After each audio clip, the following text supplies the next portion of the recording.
I just want to applaud you because, a lot of people talk, King Randall, a lot of people run their mouths, very few people willing to do the actual hard work, which is getting Yes, out there in ma'am. the streets. So I'm like, anybody that's doing it in the streets, I'm gonna have them on these airwaves to talk about how. So Yes, take us ma'am. back to the moment that made you get up off your couch or from in front of your video games. I don't know what you do, and go out there and do something. Absolutely. Where I live in Albany, Georgia, at one point we were the fourth poorest city in the whole United States. And at another point we were the murder capital. When we were a city with 77% Black people here. And we don't have any rehab programs for any juvenile offenders where I live in Southwest Georgia. So these children are kind of going to jail and coming right back. And plus, I'd seen many of my classmates murdered. Also, many of my classmates going to jail for many different crimes and things like that. Mind you, I'm 21 years old, but at the time I was 19. And of course, every time somebody dies, we have all of these come together. We need to have a meeting, type events all the time, every time somebody gets killed. But nobody's actually doing the work to prevent this from happening, in the first place. So I stopped going to the different meetings and I just started doing work. The first thing I ever did was did a field trip with some young men. I took 20 boys to Atlanta, Georgia, to the Center for Civil and Human Rights, and also to the African American History Museum. I took these 20 boys there to teach them, some different things about our history and things like that. But when we returned from the trip, to hear the young men asking so many questions, to hear them wanting to know more, to hear them wanting to do other things, plus not to mention a lot of our boys in Albany never get a chance to leave the city of Albany. Atlanta is like 2 hours away. I go to Atlanta all the time, and these children had never even been outside the city. So for them to be able to get a chance to go to Atlanta, for them wanting to learn more, I knew that was where I was supposed to be, because these children actually don't like the conditions that they're in, and they want to change. They want to see something different. So I started with that program, taking them on field trips. Then I started teaching them how to work on cars. I learned all these things growing up from my former stepfather. So I taught the boys how to change oil. I did an oil change workshop at my uncle's house. We taught 20 boys how to change oil. They all got their different certificates. And to hear the parents call me and say how proud their kids, were, and how happy they were to get some certificates, especially for those young boys who may not be academically inclined and never get any types of awards, for them to get that little small certificate, they want to put it on their walls and things like that, because they feel like they can do something now. They got a sense of self-confidence because they can do something. And then right after that, I did a brake change workshop. I taught some boys how to change brakes. And then we did multiple other workshops. I taught them how to change ceiling fans, change toilets, sheetrock, flooring. And these kids were learning how to do everything. And so right after that, I did a summer program. I did a summer camp out of my house. I made a flyer on my phone, and I basically said everything that I'd be offering in my summer camp. I had just lost my job, actually. And I think that was God kind of pushing me to do what it is that I wanted to do. So I did a summer camp. I had 20 parents that believed in this 19-year-old kid at the time to teach their boys how to be men. So every day I taught in my dining room. I had me a small little dry erase board, and I had me different little tables set up in a U in my dining room, and I taught every day. We taught finances, history. I was teaching them how to read, vocabulary, you name it. But Wait a minute. So go King ahead. Randall, was that your birth? Is that your given name? Did your mother Yes, name you ma'am. King? I love My it. name So is she King knew. Randall. She knew. Uh, what? So you're 19. Most 19-year-olds are not thinking about how can I help the other people around me. You know, First of all, how did you from Albany, Georgia, not fall prey or victim to what was happening around you? Was it the church? Because you sound like you got a solid church grounding. Yes, I played the drums my whole life, but I'll say it came from all the men in my life. My former stepfather, to the deacon that stayed behind me, to the truck driver across the street, to our neighborhood guy who used to lay bricks down the street from me.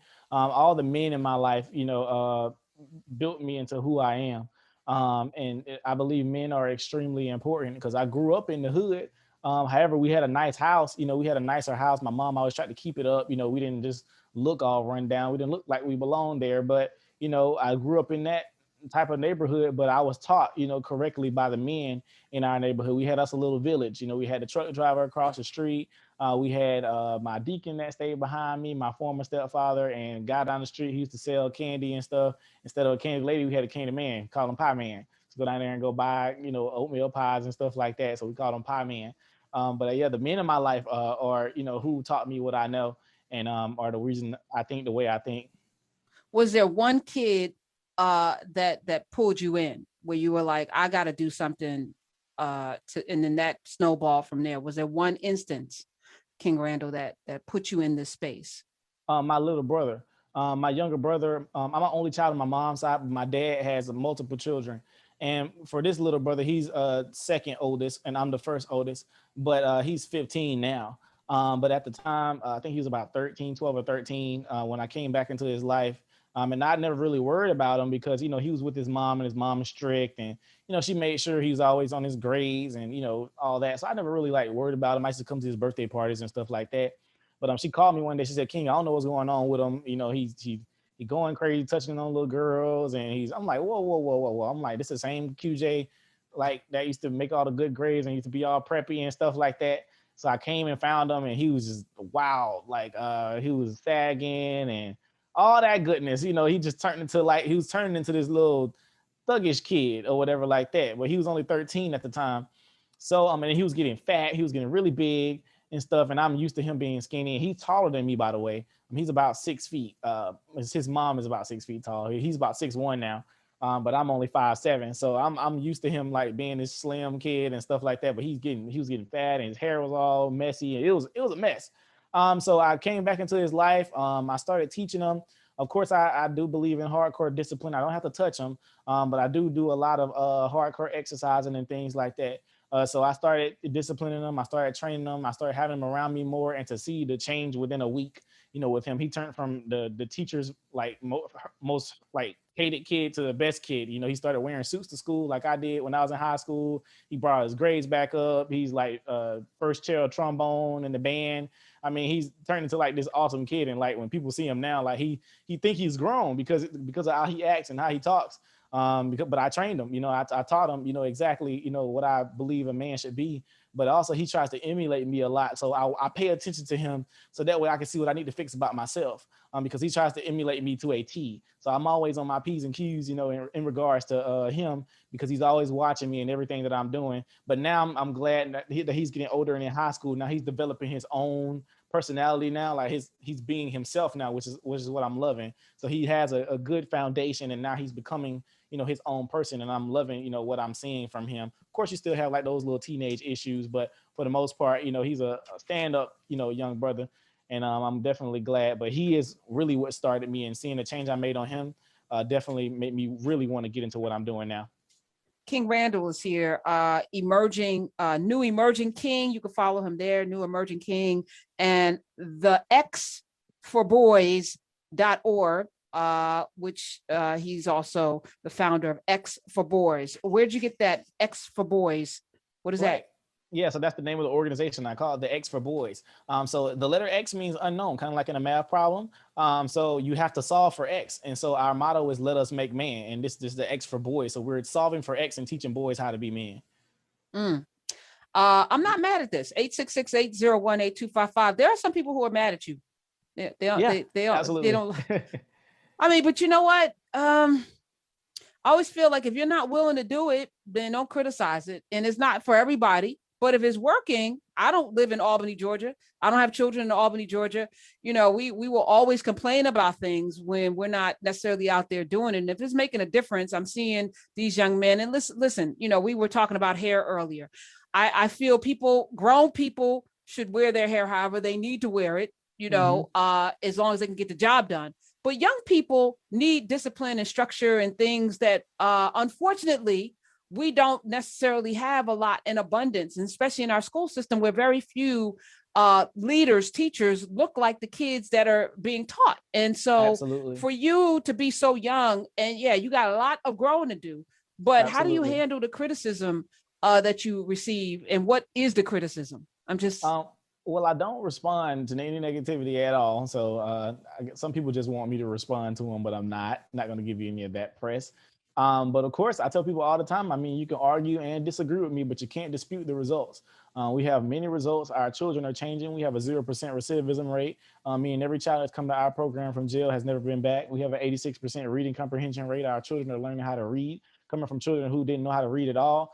So obviously the program's working, and most of the people that do try to criticize me and things like that are commentators, et cetera. who are intimidated by the fact that they've used their platform since before I was born to tell Black people that they're not able to do this, that, and the third because somebody's going to stop them. But then they put their Cash App and their PO boxes and all that up on the screen after that for people to pay them just to tell them about why their life's so bad. But now you got somebody that's coming to show you that we can go and do something in our communities, regardless of your age. And you just simply got to want to have some big boy faith and do it. So they're intimidated and wanting to, say bad things about me because they don't want anybody to see that they actually can go do something. They make their money from us having problems, but when there are solutions, they have no more money to make. Yeah, I do think a whole lot of people would not have a platform if we solve certain problems in society. I do believe that. I don't believe that, it's intimidation or they feel, some things. It's an oversimplification because I think what it is that we have forgotten. So we need to remember that it's folk in your age group that have always led whether we're talking about the Freedom Riders, whether we're talking about John Lewis, 19 getting bashed in the head across the Selma Bridge, it's always been this generation. So the job for people that are older is to make sure that y'all have the resources and the platforms and the guidance to do more because you got the energy to do it. What's your entry point? Because I'm really curious for kids that don't want to read. How do you get them, what's your method for getting them to read? Well, for the most part, we start with how grandma told you, I'm grown, you're not. So we're going to read. Let's start there. But also I try to get things. So it's just like you just tell them what you're going to do. What you going to do? You're going to read. Yeah, all of them are going to read. But however, I try to make it fun. I try to make it interesting. I also try to make sure we read books that are like kind of in their area. We don't read fiction books, but we will read nonfiction books, that I believe they could get interested in. Like plus, what interested you? What was the entry point book for you? When I was younger, the first book that I actually really read, it was called Why A Students Work for C Students by Robert Kiyosaki. That was like the first real book that I read. And it kind of like changed my whole outlook on finance and things like that. But we started reading Letters to a Young Brother by Hill Harper. That was the first book we ever read in book club. Great book. It literally breaks down like every little area of teenage boy life. And then right now we're reading Up from Slavery by Booker T. Washington. Just to show, like, it kind of shows them how their lifestyles are, coming from nothing, but being able to build all the way up to something, especially how hard he had it. And then for him to have a structure still standing today.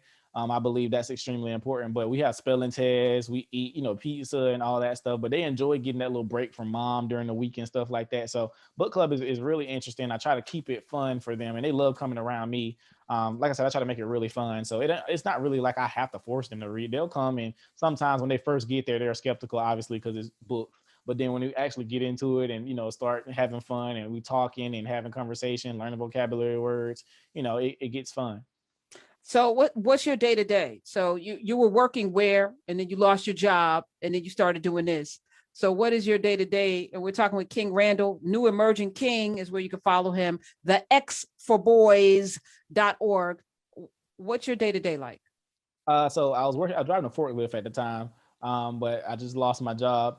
But yeah, now my day to day is like something with the boys or thinking about something to do for the boys. We just purchased 40 acres of land here. Who's we? Where you get this money, King Randall? Well, I say we because I believe everything me and my boys do is as a team. They were with me when we closed on the land, etc. So I have my boys with me at all times. We just put in work. Plus, I'm a good steward of my money. I don't go try and buy fancy cars. I'm always in a t-shirt and some joggers. Just save my money. I bought my first house at 19. So that's just managing your money.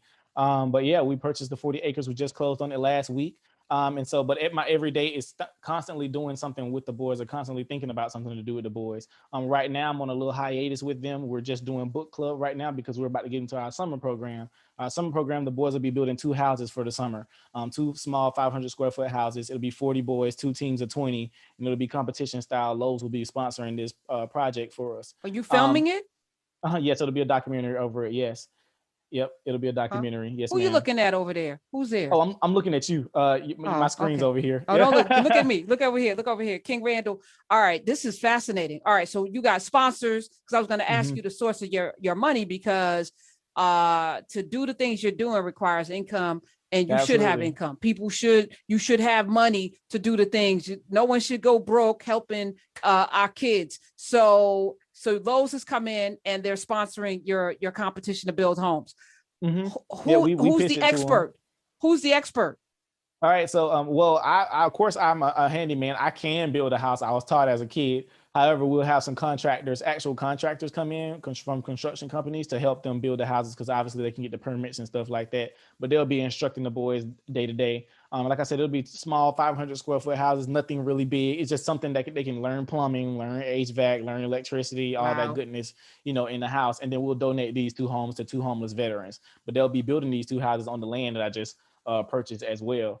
But on that land, they'll also be doing wilderness training. So they'll be learning how to survive in the wilderness. Also, we'll be putting a fresh food market there because there is no grocery store on that side of town. So we decided to go do it for ourselves and go buy some land to be able to start that. Plus, we'll be growing our own food out there as well. So we'll be putting fresh food in the fresh food market from the same land that we have it on. And also, we want to put some cattle out there. But that's only our first purchase of land. We'll be buying more land soon. So. Oh my gosh. Oh, I'm exhausted listening to you, which is why this is the end. So, did you get like a vision or did it just evolve? So it first started with, okay, I'm gonna take these kids. I did this with my brother, and then I'm Mhm. gonna, put them in a shirt and tie and some slacks and get them off the streets and they're gonna listen to me because I got that energy that they're gonna listen.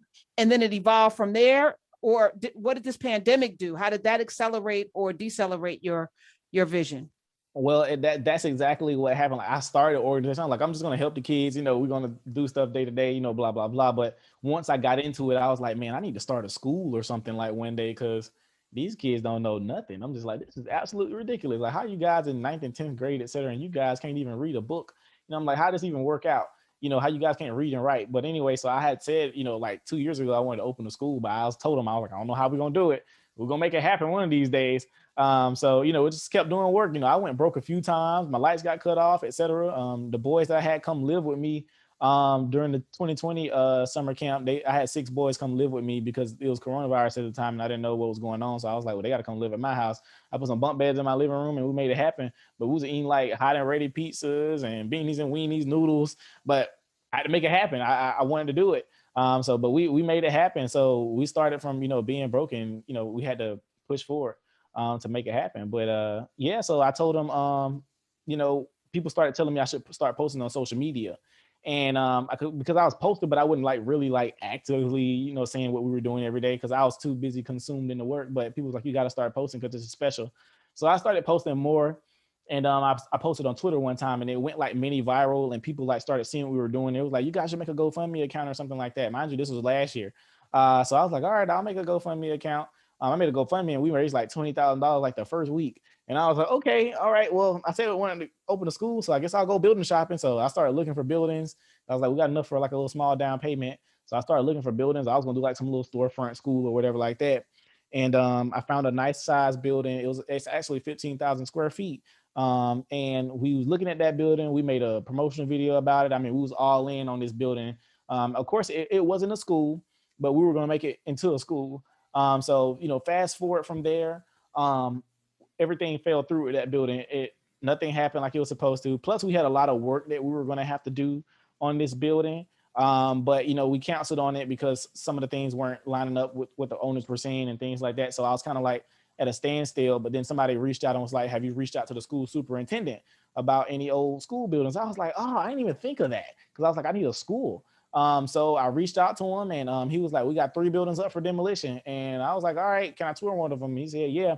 I went and toured one of them. It's on the east side of town where we serve the most children, where the children need us the most, where the projects are, et cetera. And they were about to tear it down. It's in great condition. They just stopped using it 2 years ago. It's 36,000 square feet, 25 classrooms, 11 acres, cafeteria, library, you name Wow. it. It has everything except the basketball gym, and we'll get that added on. But we officially made a deal with them for this school location.